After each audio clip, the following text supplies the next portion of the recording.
ఉమా మహేశ్వర స్వామి దేవాలయం ఆంధ్రప్రదేశ్ రాష్ట్రంలోని కర్నూలు జిల్లా నల్లమల అడవి మధ్యలో ఉన్న యాగంటి గ్రామంలో ప్రకృతి ఒడిలో ఉంది.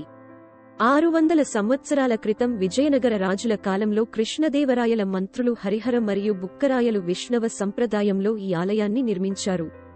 ఇక్కడ శివరాత్రి వైభవంగా నిర్వహించబడుతుంది మరియు ఆ పవిత్రమైన రోజున దేశం నలుమూలల నుండి భక్తులు వస్తారు. ఈ ఆలయంలో శివుడు, మా పార్వతి మరియు నంది ప్రధాన దేవతలు. అగస్త్యుడు ఈ ప్రదేశంలో వెంకటేశ్వర స్వామికి ఆలయాన్ని నిర్మించాలనుకున్నాడు.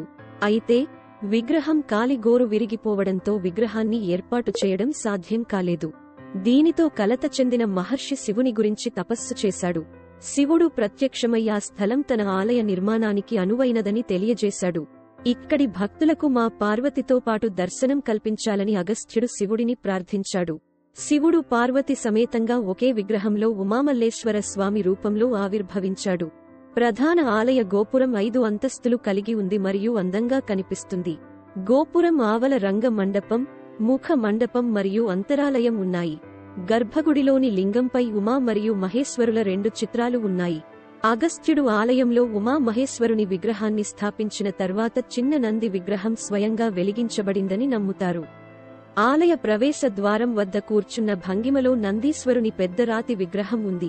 నంది విగ్రహం రోజురోజుకు పెరుగుతోంది. ఆలయంలో నంది విగ్రహం పెరుగుతోందా అనే అనుమానాలు వ్యక్తమవుతున్నాయి.